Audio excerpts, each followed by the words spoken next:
Going to start our Down on the Farm show here today like we do each and every time at the Single A Rancho Cucamonga level.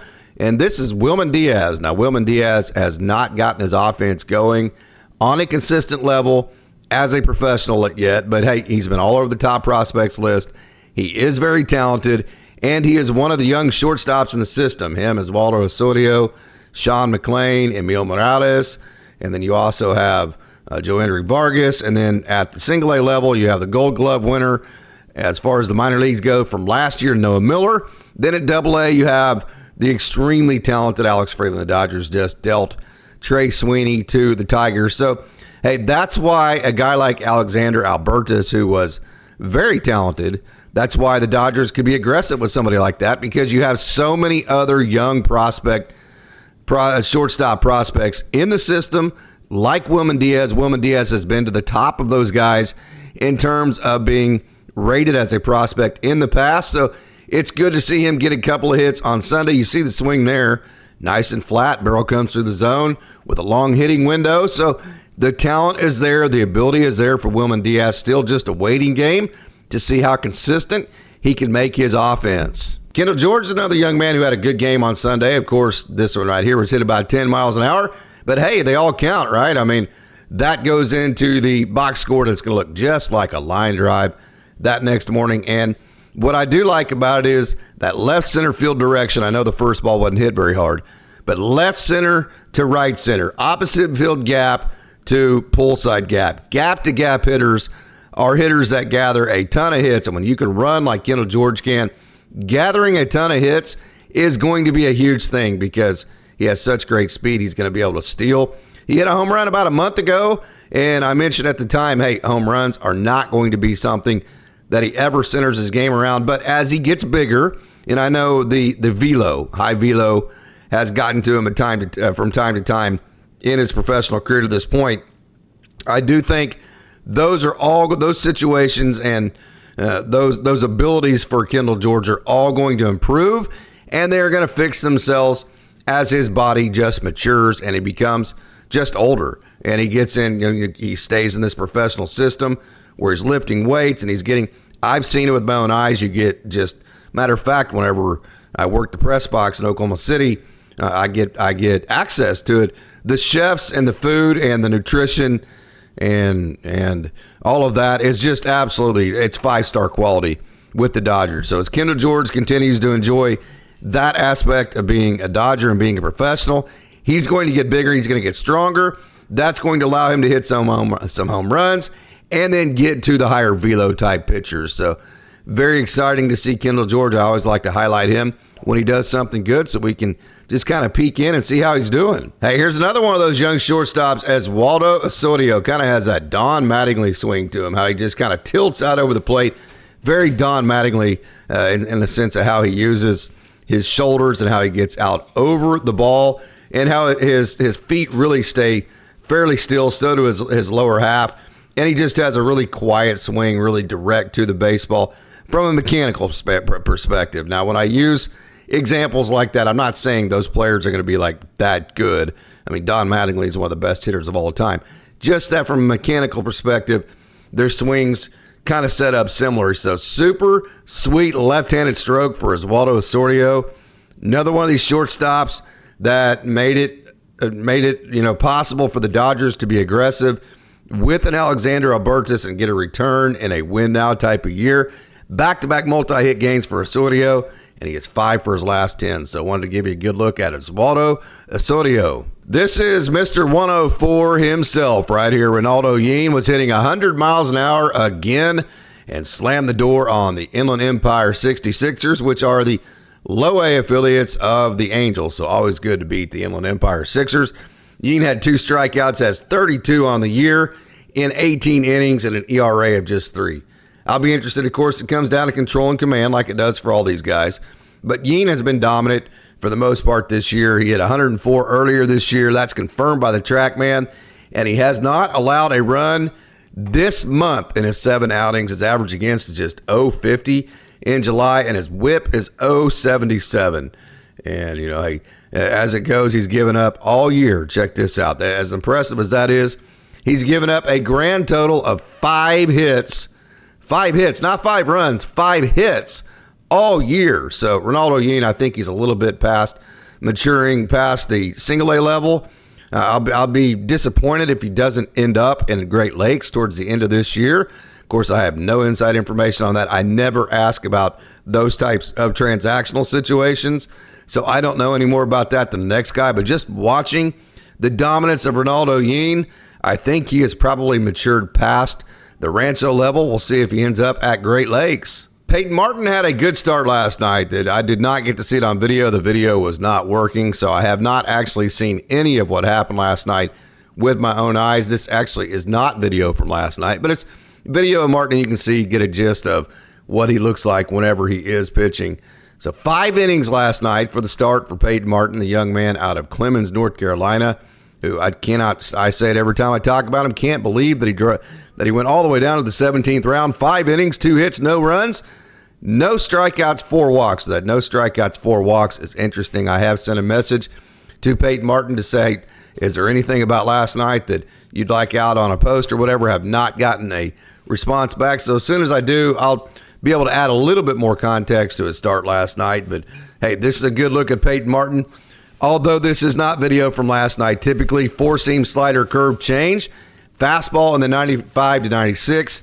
Another one of those kind of like River Ryan, incredible athletes who played shortstop growing up and is just that dog. I mean, he has that dog in him like, hey, I'm the shortstop pitcher guy. I'm the dude on this team.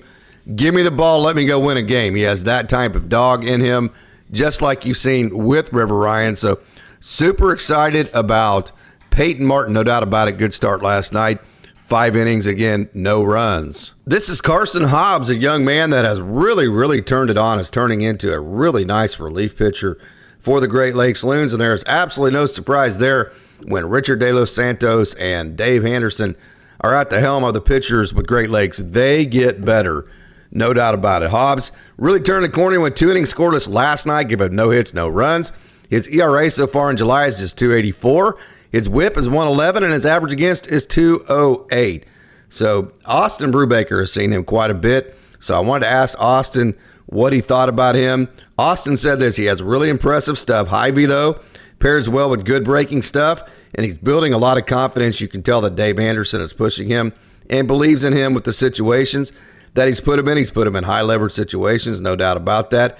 Really rough 2 outings to start his career with the Loons, but then he's been absolutely electric and getting better since. So keep your eye on Carson Hobbs. This is Brandon Neek right here, lefty out of Virginia. Hey, there's that deal again. Left-handed relief pitcher, and in the Great Lakes system with Richard De Los Santos and David Anderson.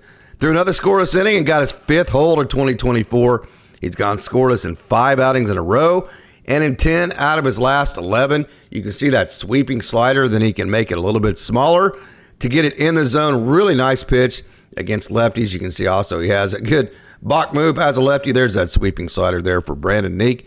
Young man, kind of like a left-handed version of Carson Hobbs. There's that smaller slider that I was talking about just a minute ago, building a lot of momentum for the Great Lakes Loons. So there's a good look at Brandon Neek. Chris Newell update. He had 2 hits on Sunday. He also stole his 20th base. So congratulations to Chris Newell. He is officially in the 2020 club. 20 stolen bases, 22 home runs. Look at that beautiful swing. And I'm pretty sure you can go back to the broadcast on Sunday. I think I heard Brad Tunney and John Vicari both say that is the fastest that any Loon has gotten to the 2020 mark in any one individual season. So there's the upside to Chris Newell. Definite 2020 guy, already that, and it's just the beginning of August. Outside shot at a 30-30 type season. I think probably not an outside shot. I think there's probably a pretty good bet that he hits 8 more home runs and steals 10 more bases in the next 6 weeks. I mean, I think it could go either way, but honestly, I think probably if you had to ask me the odds, I would favor that happening because he is so explosive. So there is a good look at Chris Newell and hey, the 2020 that he got to. Super excited to bring you this right here. Walk-off Sunday for F-Rod, Frank Rodriguez. And I'm not doing this for any Rolodex sake. I'm not going to sugarcoat you and tell you, hey, put F-Rod at the front of your Rolodex. The reason why I wanted to show you this video, obviously it's a walk-off. It ended the week for Great Lakes in great fashion. You can see they're very excited. But Frank Rodriguez, he started the season in Oklahoma City on the development list. And while he was in Oklahoma City, he did all the dirty work. He did all the behind-the-scenes type of things. He did all of those little nitty-gritty things that the organization really needed from him.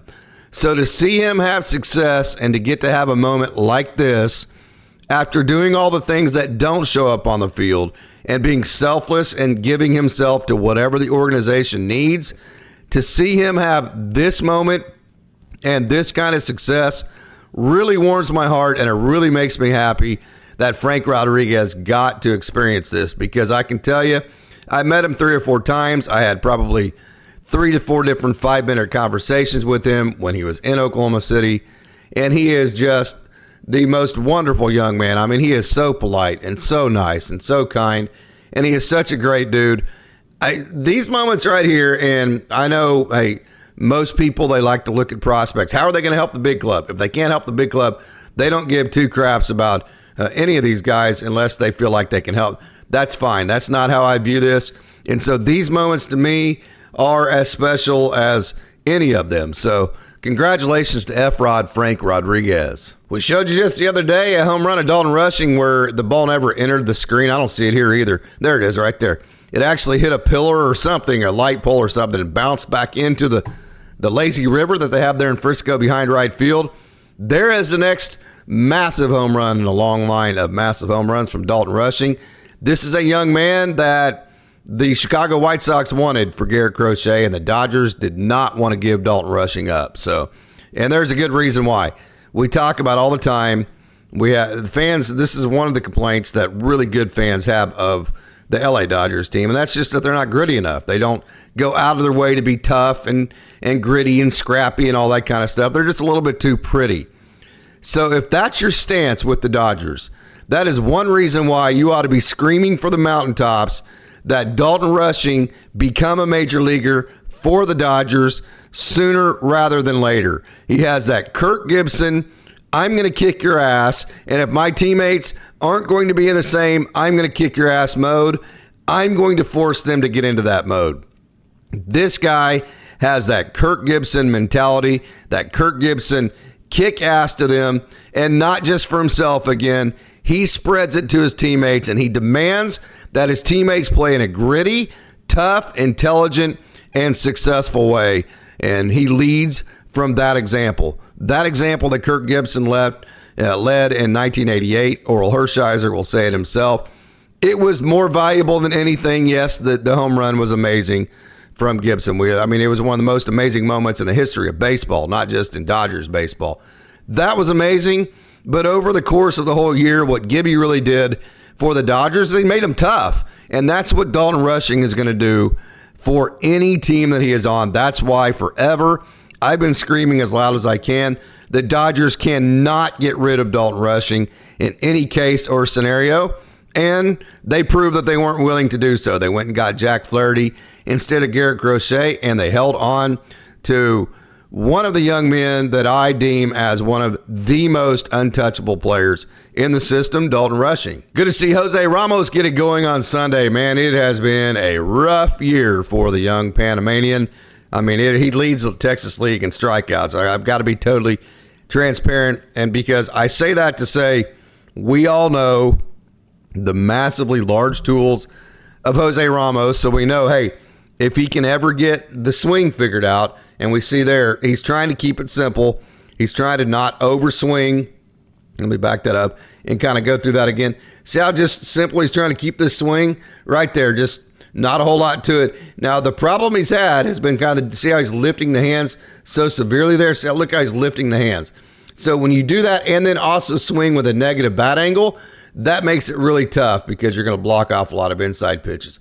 So that pitch up in the zone a lot of times will flatten the path of his barrel out, and that actually fixes a lot of what creates problems in his swing. So a lot of times, the one pitch that he can get to, even when he's lifting and then with a negative bat angle, is that high pitch, because that forces him to flatten out the path of his hands. And we saw it on that hit right there. It was great to see him hammer that opposite field gap. That opposite field gap is going to keep him flat. Right there, there's another one. It's going to keep him deep. It is just absolutely the way to go for a guy that swings and misses as much as Jose Ramos does. So I want to show you these two doubles. Not necessarily, he's hit doubles before. We've all seen him do that. No big deal. It's Jose Ramos. He's talented. I just wanted to show you the approach that he is taking right now. He's trying to let the ball get deep. He's trying to be simple, and he's trying to just put the bat on the ball, because when he does that, he is so strong and he is so talented that we know good things happen. Damon Keith, my gosh, kapow. Another opposite field home run. Hey, what did we just say? Opposite field gap. Damon Keith, just like Jose Ramos, another guy that lifts his hands in his swing with a negative bat angle. Matter of fact, I'm going to show you the swing here in just a second. So to hit the ball in the most consistent part of your swing, you need to let the ball get a little bit deeper. You need to be hitting the ball to right center. That is something that Damon Keith has just absolutely done. And by the way, he's not just hitting the ball to right center. He's hitting absolute nukes, no doubt about that. Nobody hits the ball harder than Damon. Now, let me show you. Watch the negative bat angle here. Watch the barrel go way below the hands, and then watch how the hands lift through that. Didn't lift quite as bad there, and that's because he's thinking right center. But you can see he has a tendency. He wants to lift those hands, but when he's thinking right center, the ball is so deep, it gets to him. See how deep you let that ball get? It gets to him before the hands lift, and that's why he's able to make such great contact and hit that just absolutely screaming right center double. There's another hit to the opposite field. And hey, man, when you do things right, baseball gods smile on you. So I'm not sure I've ever seen a hitter ever hit the ball harder to the opposite field than Damon Keith. He's been doing it all year long. And because of that, and there's a left center field. So gap to gap again for Damon Keith. He's been doing it all year long, and I could not be more excited about Damon Keith. Lucas Wepp was throwing 98 miles an hour the other night. He retired all three batters in a row, one scoreless inning, fifth scoreless outing in a row for the just west of Toronto, Canada native, who then went to Pratt College in Kansas, eventually ended up at the University of Louisiana Monroe, signed an undrafted free agency contract with the Dodgers a couple years ago, gained about 20 pounds of really good muscle in the offseason. Next thing you know, he's throwing 98 to go with his sinker, actually combined his sinker with his changeup, and calls it a splinker. How about that? I love the old splinker pitch. Wepp has 17 Ks this month in 11 innings pitched and just 3 walks. His ERA is on the year is just 2.15. His average against is just 181, and his WHIP is 0.93. So, hey, Lucas Wepp is having a really nice year. He is one of the guys that has increased his stock as much or more than anybody in the organization, Lucas Wepp. Talk about increasing your stock. Look at this young man right here. He was blowing at 100 miles an hour again the other night in Frisco. Now imagine you're Frisco. You're down 10 runs, which you can see the score here is 14-4. It's the bottom of the 9th inning, and there's like maybe 500 people in the stands. It's the last game of your series because it's Sunday night. You played a Sunday night game instead of Sunday afternoon.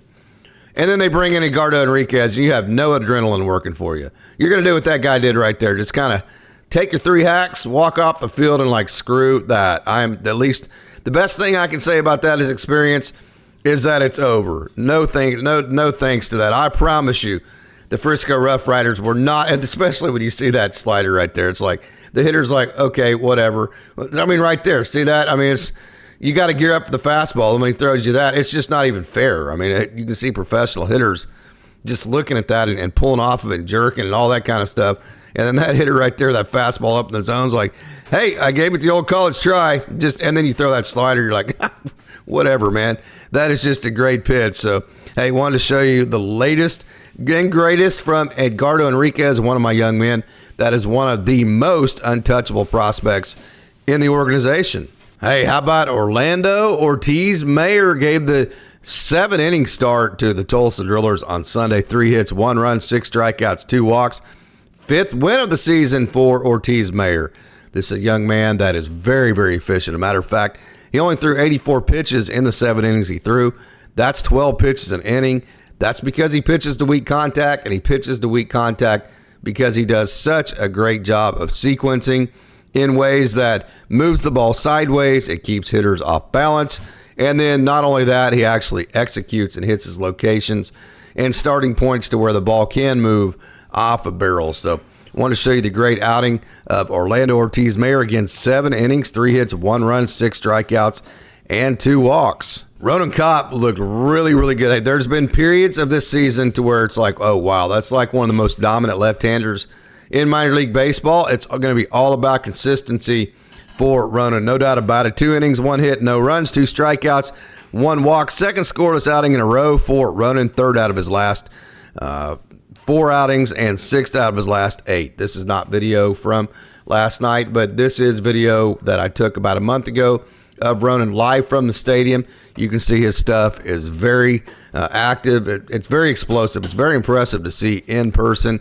The only thing I would say is when you have runners on base, that leg kick, I think that's going to allow the other teams to steal on him a little bit. And then when you combine that with the fact that he does walk some guys, so if you give freebies and then let them steal a lot of bases, that's a combination I think you need to clean up.